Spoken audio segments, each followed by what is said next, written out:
NDR Radio 103.9. Lo demás es silencio. En un mundo lleno de avaricia, de impunidad por siempre defendida por los impunes, en un mundo individualista, en un mundo de corrupción, por suerte, para, aunque sea saciarnos el espíritu, el alma, las ganas, existen algunos pocos revulsivos superiores que siempre están en pugna con el orden establecido. Uno de ellos sigue siendo, a pesar de todo, Osvaldo Bayer, quien antes de ayer, 18 de febrero, hubiera cumplido 92 años. Nació en 1927 en la ciudad de Rosario. Historiador, periodista, escritor, un hombre versado en muchas artes, un pensador, un hombre que sufrió el exilio, que compartió parte de ese exilio con otros dos grandes de las letras y del pensamiento argentino, como fueron Juan Gelman y el gordo Osvaldo Soriano. Hoy vamos a editorializar, a hacer la apertura de este programa recordando a Osvaldo Bayer. Vamos a escuchar ahora un audio brindado, ofrecido por Osvaldo el año pasado, poco antes de morir. Creo yo que debe ser el último audio que pudo escucharse en voz de Osvaldo Bayer antes de su fallecimiento. Después de eso vamos a compartir uno de sus tantos textos periodísticos en prosa, paradigmáticos, ese legado infinito que nos dejó Osvaldo Bayer, a quien vamos a escuchar. Y bueno, sí, pronto, ya ahora, el 18 de febrero, voy a cumplir años. Y tienen su significado los años. Cada año que pasó en esta Argentina, plena de historia y plena de desgracias también con respecto a los ímpetus históricos.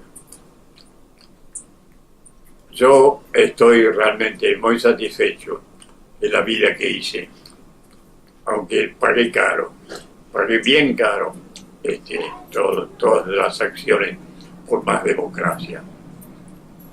Y seguiremos así. ¿Cuántos héroes tuvimos olvidados completamente?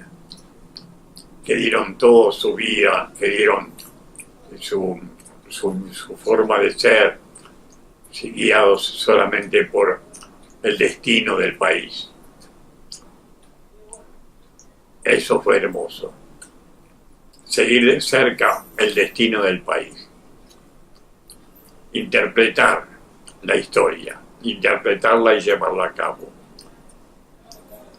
En un país lleno de historias, lleno de traiciones también, hay que decirlo. Lleno de traiciones al espíritu democrático. Y ahí el valor de tantos hombres y mujeres en la historia de nuestro país. Hay que recordarlo, hay que recorrerlo e imitarlos, aprender. Eso es lo mejor realmente que podemos hacer en nuestra vida. Tratar de llevar a cabo el destino, el ímpetu de todos aquellos que querían un país bien democrático, de la igualdad, un país de la igualdad. Seguiremos luchando para que nuestra rica historia se vea cada vez más cerca y aprendamos de nuestros héroes diarios, cuánto hicieron, cuán positivo fue todo eso. Sigamos imitándolos, sigamos, no demos pasos atrás, sigamos adelante. Más democracia, más igualdad. Esos son nuestra frontera,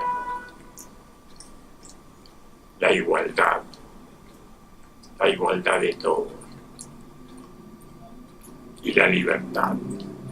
Lo más hermoso es la libertad. Tenemos que socavarla cada vez más. Sigamos así, sigamos por ese camino. Más democracia, más igualdad. Esas son las dos hermosas palabras que tenemos que seguir. Gracias. Hermoso es escuchar a Osvaldo Bayer decir, por ejemplo, y sobre todo en estas etapas nefastas, proselitistas y preelectorales, algunas verdades implacables, como por ejemplo interpretar la historia y no recrearla, no repetirla según las necesidades que se nos imponen. Democracia, libertad e igualdad. Tres palabras que han pasado a formar parte de un diccionario aparentemente en desuso, pero que valga la pena refundarlas y sobre todo, reitero, en estas etapas nefastas, en estas etapas que nos ciñen a casi todos a lo lábil, a escuchar embustes nuevamente, a caer en la trampa otra vez. De Osvaldo Bayer compartimos crimen e impunidad. Quiero aclarar que Osvaldo Bayer no solo fue perseguido por las dictaduras cívico-militares, sino también por estos gobiernos pseudodemocráticos. Vale recordar, por ejemplo, lo sucedido con la última presidencia de Juan Domingo Perón, que prohibió, o intentó hacerlo, el filme La Patagonia Rebelde. Callar, enterrar, hacerse el desentendido, modificar el curso cuando resulte conveniente, ha dado buenos resultados en la política argentina, pero nos fue alejando cada vez más de los principios éticos, sin los cuales no hay democracia. Obediencia debida y punto final hicieron posibles el nido de víboras que permitió a Bussi en Tucumán, a Patti en Escobar, a Ruiz Palacios en el Chaco, a Ulloa en Salta, a los policías santafesinos siempre presentes en las mismas oficinas desde donde torturaron, y a todos los demás que pasaron después de la Carta Blanca de las dos nefastas leyes a compartir las instituciones que tendrían que haber estado reservadas para quienes demostraron en los años de la infamia un poco de coraje civil y vergüenza democrática. El Congreso de la Nación los legitimó.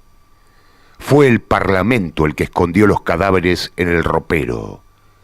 La bancada radical puso el pecho y quiso hacer olvidar con su actitud a los generales de la picana, a los almirantes de la capucha, a los brigadieres del arrojar a vivos al río, a los comisarios del rapto de niños, a los comandantes del derecho de botín. Fue sin duda alguna el día más oprobioso de la historia del Congreso de la Nación. El miércoles pasado asistimos a un acto lleno de emociones en un lugar símbolo, el Hospital Posadas. La gran entrada y los pasillos se llenaron del guardapolvo blanco de médicos y enfermeras. Se recordó a las víctimas de la dictadura, los desaparecidos. Allí, en los fondos, está la Casa de la Muerte, donde se torturó y vejó al extremo a las víctimas. Se descubrieron placas con los nombres de los profesionales de la salud que perdieron sus vidas en manos de sicarios. Se inauguró un mural desde donde los ojos nos miran. Se plantaron árboles, uno por cada desaparecido. Hubo profunda emoción.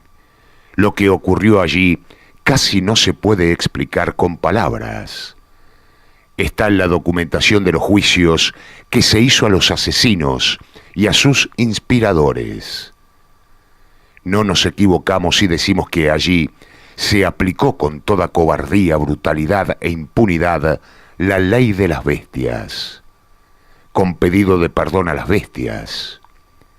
En el Posadas se secuestró sin ningún mandato legal, se torturó, se vejó hasta el hartazgo. Testigos y documentos judiciales dejan en claro que en ese lugar actuaron asesinos uniformados y rufianes sin uniforme, todos de la peor calaña del submundo de la sevicia y el ensañamiento, que pasaron a ser en esa casa donde la medicina solidaria luchaba por la salud y contra la muerte, los dueños de la vida y de la muerte. Vaya la sarcástica ironía. La pregunta es, ¿por qué tanto ensañamiento? Primero, leamos la versión militar. ¿Qué dice en su libro el general Reinaldo Vignone, cuyas únicas batallas libradas, más allá de su escritorio de burócrata de uniforme, fueron su entrada con efectivos de guerra a este hospital y luego hacerse el ciego, el mudo y el sordo, cuando el secuestro de 2 de sus propios soldados que hacían la conscripción en el colegio militar donde él era director? Sobre la figura del general Vignone siempre pesará el triste y vergonzoso 28 de marzo de 1976, cuando entró con helicópteros y camiones con soldados armados hasta los dientes, con metralletas, granadas de mano y fusiles. El enemigo eran médicos, enfermeras, parturientas y enfermos. A los pocos minutos, el general disfrazado de campaña, para asemejarse al mariscal Rommel, podía informar a sus superiores que su victoria había sido completa. Vignone invade el Hospital Posadas porque precisamente allí se había iniciado una experiencia comunitaria de gran alcance social. Los trabajadores de la salud realizaban un proceso de participación con la comunidad circundante para dar respuesta a las ingentes necesidades de salud de la gente que llegaba cada vez más del interior argentino. Era la verdadera gente de la tierra que los militares no habían contemplado en el plan de Martínez de Hoz.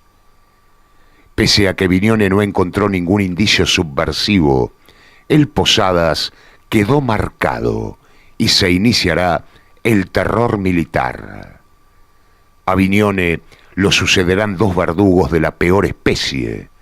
Primero, el coronel médico Abatino Di Benedetto y luego el coronel médico Julio Ricardo Esteves.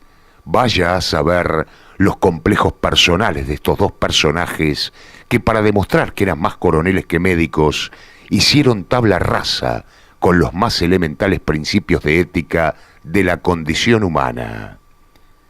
El coronel Esteves trajo consigo a un grupo de criminales que adoptaron un nombre televisivo, los SWATs, y que vaya a saber también por cuál anormalidad de sus bajos instintos querían sobresalir por su cinismo y brutalidad.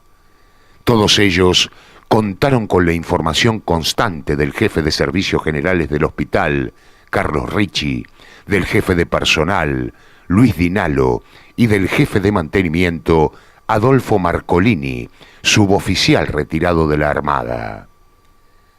Las víctimas sufrieron inenarrables torturas y vejaciones, justamente en el chalet del subdirector, habilitado por los verdugos como pozo de torturas.